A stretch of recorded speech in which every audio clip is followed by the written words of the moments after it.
மேஷத்தில் கேது, மிதுனத்தில் குரு, சிம்மத்தில் செவ்வாய், துலாத்தில் சூரியன், புதன், சனி மற்றும் ராகு,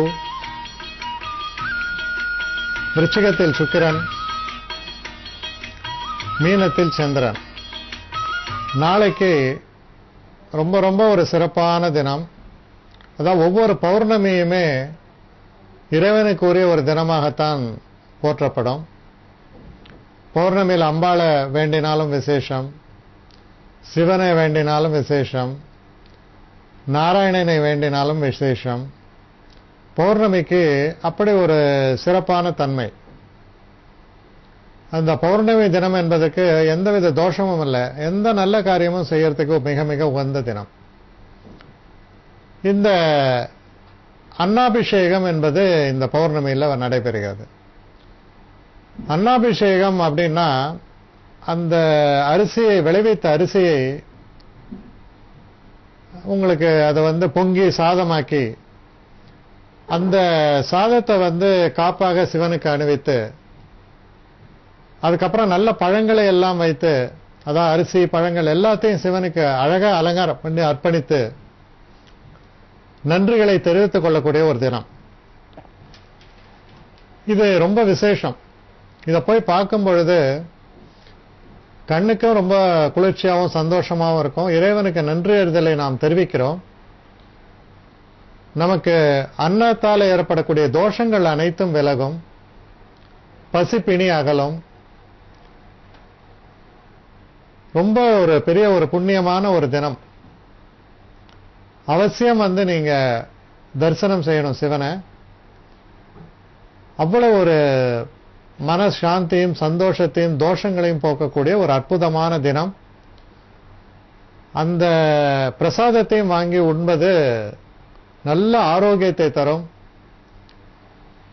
பல நன்மைகளையும் உங்களுக்கு நிறைத்து தரும் என்பதை உறுதியா நம்பலாம். அதனால அவசியம் சிவன் கோயில்ல போயிட்டு தரிசனம் பண்ணுங்க. ரொம்ப நன்மைகள் உங்களுக்காக ஏற்படும். ஏன்னா அந்த தினம் அது போன்ற ஒரு தினம். இதுல இன்னும் ஒரு விசேஷம் என்னன்னு பார்த்தா, பௌர்ணமியும் வெள்ளிக்கிழமையும் சேர்ந்து வருவது ஒரு விசேஷம். இது அம்பாளுக்கும் ரொம்ப உரிய தினமாக அமைந்திருக்கிறது. அதனால சிவனையும் அம்பாளையும் நம்ம தரிசனம் பண்ணும் பொழுதோ, இல்ல நாராயணனையும் லக்ஷ்மி தேவியும் தரிசனம் செய்யும் பொழுதோ மிக சிறப்பான பலன்கள் ஏற்படும். அதுல குறிப்பா அன்னாபிஷேகம் என்பதால் சிவன் ரொம்ப ஒரு முக்கியத்துவம் பெறக்கூடிய தினமாக அமைகிறது. தொடர்ந்து நம்ம 12 ராசிகளுக்கான பலன்களை பார்க்கலாம்.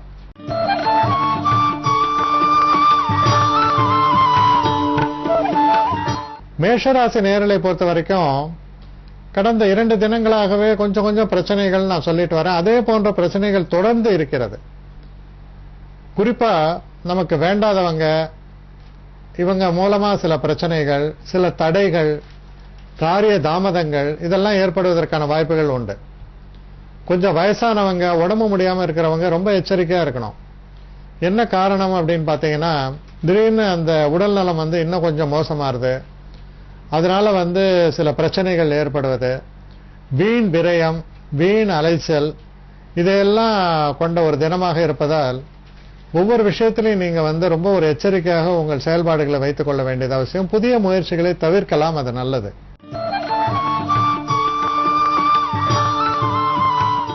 ரிஷபராசி நேயர்களை பொறுத்த வரையில் குடும்பத்தில் ஒரு சந்தோஷம் நிலவும். உங்களை உடம்புல இருக்கக்கூடிய சில வியாதிகள், சில பிரச்சனைகள்லாம் தீரும். குறிப்பா நரம்பு சம்பந்தப்பட்ட கோளாறுகள், இந்த மாதிரியான சில விஷயங்கள்லாம் நீங்க அவஸ்தைப்பட்டிருக்கலாம். சில நேரங்களில் அடிவயிற்றுல பிரச்சனைகள், இந்த மாதிரி வயசானவங்க பெரியவங்களுக்கெல்லாம் ஏற்படலாம். இந்த மாதிரியான விஷயங்கள்லாம் அதுல இதெல்லாம் நல்ல ஒரு நிவாரணம் தரக்கூடிய ஒரு தினமாக அமையும். தனவரவு சிறப்பாக இருக்கும். குழந்தைகளால உங்களுக்கு நல்ல ஒரு புகழும் பெயரும் பெற்றுத்தரக்கூடிய அளவுல ரொம்ப சிறப்பாக இருக்கும் அவங்களுடைய செயல்பாடும். நல்ல ஒரு அதிர்ஷ்டங்களை தரக்கூடிய தினமாக அமைகிறது.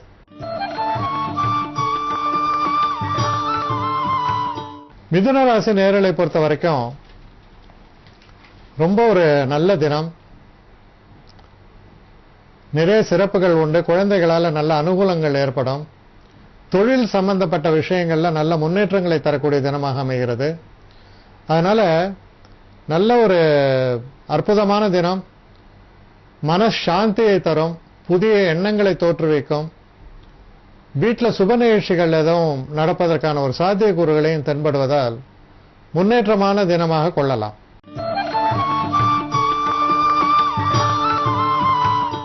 கடகராசி நேயர்களை பொறுத்த வரைக்கும் க்ஷேத்திரங்களுக்கு போயிட்டு வருது, தெய்வ சம்பந்தமான விஷயங்களை நிறைவேற்றுவது, வேண்டுதல்களை நிறைவேற்றுவது போன்ற விஷயங்களுக்கெல்லாம் ரொம்ப உகந்த தினமாக அமைந்திருக்கிறது. குறிப்பா இது பௌர்ணமியாகவும் சிறப்பான தினமாகவும் அமைந்திருப்பதால் நீங்க இந்த அதுவும் கடகராசிக்காரர்கள் நீங்க கோயிலுக்கு போயிட்டு வரும்போது உங்களுக்கு இரட்டிப்பு பலன்கள் வரும்னு கூட சொல்லலாம். ஆனால் தவறாம தெய்வ வழிபாட்டுக்காக இந்த தினத்தை ஒதுக்குங்கள். நிறைந்த நன்மைகள் உங்களுக்காக காத்திருக்கின்றன.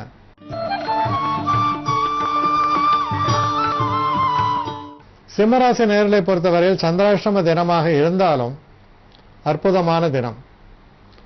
நல்ல நன்மைகளை எல்லாம் நிறைத்து தரக்கூடிய தினமாக அமைகிறது. உங்க வாழ்க்கையில சில நல்ல மாற்றங்களை தரக்கூடிய தினமாக இருக்கிறது. இவ்வளவு நாள் இந்த பிரச்சனைகள்லாம் தீரும். குறிப்பா பணப்பிரச்சனை என்பது விலகும். கடனாகவோ அல்லது நீங்க உங்களுடைய பணத்தை திருப்பி கொடுப்பது மூலமாகவோ உங்களுக்கு நிறைந்த தனவரவை காண்பிக்கிறது. மனசுல அமைதியும் சந்தோஷத்தையும் காண்பிக்கிறது. சில பேர் வெளிநாடு பயணங்களை திட்டமிட்டு இருக்கிற பட்சத்துல அது போறதுக்கான சாத்தியக்கூறுகள் பலப்படும்.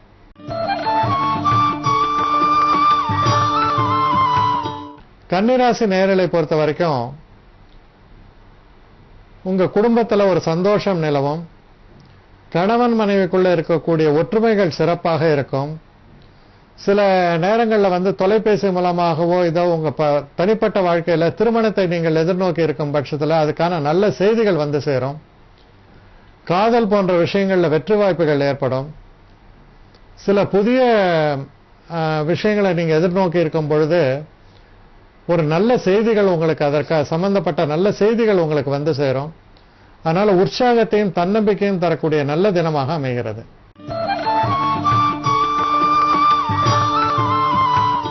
துலாம் ராசி நேயர்களை பொறுத்த வரைக்கும் கொஞ்சம் நிதான போக்கை கடைபிடிக்க வேண்டும். ஏன்னா நமக்கு வேண்டாதவங்க இவங்கெல்லாம் சில பிரச்சனைகளை எழுப்புவதற்கான சாத்தியக்கூறுகள் உண்டு. அதனால கொஞ்சம் நிதான போக்கை கடைபிடிக்கும் பொழுது எந்த பிரச்சனையும் இருக்காது. அதிர்ஷ்ட தேவதை கை கொடுப்பாள். நீங்க எடுக்கக்கூடிய விஷயங்கள்ல நல்ல முன்னேற்றங்களை தரக்கூடிய ஒரு தினமாக இருக்கிறது. அப்பப்போ சின்ன சின்ன பிரச்சனைகள் வந்தா கூட அதையெல்லாம் கடந்து நல்ல முன்னேற்றம் ஏற்படும். மொத்தத்தில் பார்க்கும்பொழுது ஆதாயமான ஒரு தினம், பணவரவை தரக்கூடிய ஒரு தினம். சில நேரங்களில் நல்ல க்ஷேத்திரங்களுக்கு போய் தெய்வ தரிசனங்கள்லாம் ஏற்படக்கூடிய நல்ல தினமாக அமைகிறது.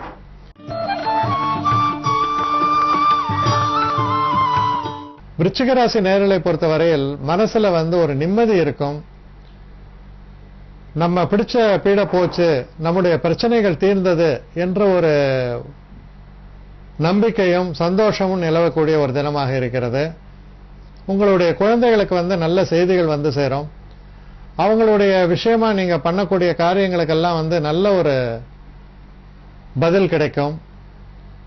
மனசுல ஒரு நிம்மதியும் சந்தோஷத்தையும் அப்புறம் ஆக்கப்பூர்வமா நம்ம நம்மளுடைய தனவிருத்தியை ஏற்படுத்திக் கொள்வதற்கான சில வழிமுறைகளுக்கும் நீங்க எடுக்கக்கூடிய முயற்சிகள் ரொம்ப சிறப்பாக அமையும்.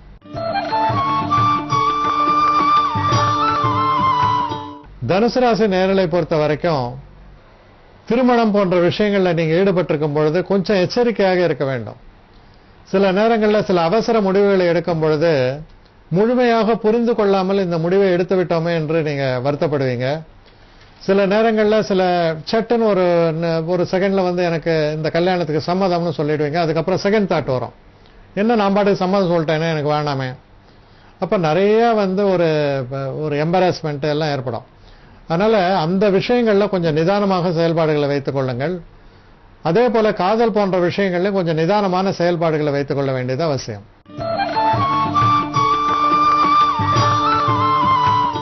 மகர ராசி நேயர்களை பொறுத்தவரையில் கடுமையான முயற்சிகளை எடுப்பீங்க. ஒவ்வொரு விஷயத்திலையும் பாடுபட்டு வேலை செய்வீங்க. ஆனா அந்த முயற்சிகளுக்கும் நீங்க பட்ட அந்த கஷ்டங்களுக்கும் நல்ல ஒரு பதில் கிடைக்கும். வேகமா முன்னுக்கு வரக்கூடிய ஒரு தன்மையை காண்பிக்கிறது. மேல மேல சில நன்மைகள்லாம் உங்களுக்காக காத்திருக்கின்றதுன்றதை நீங்க நம்பலாம். நல்ல செய்திகளும் உங்களுக்கு வந்து சேரும்.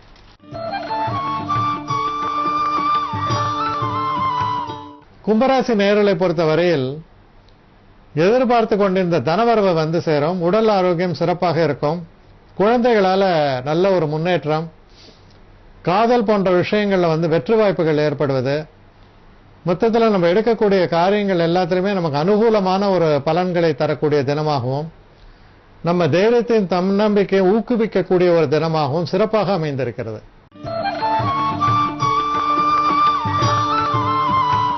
மீனராசி நேயர்களை பொறுத்த வரைக்கும் கொஞ்சம் மன உளைச்சல்கள் வரக்கூடிய ஒரு தினமாக அமைந்திருக்கிறது.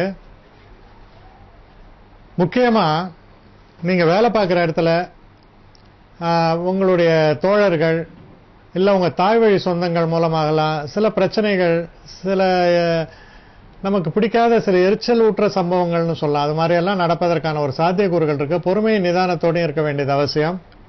வண்டி வாகனங்களை இயக்கும் பொழுதும் ஒரு நிதானத்தோடு இயங்க வேண்டியது ரொம்ப அவசியம். உடல் நலத்திலும் சிறு சிறு பிரச்சனைகள் தோன்றி மறைவதற்கான சாத்தியக்கூறுகள் இருக்கு.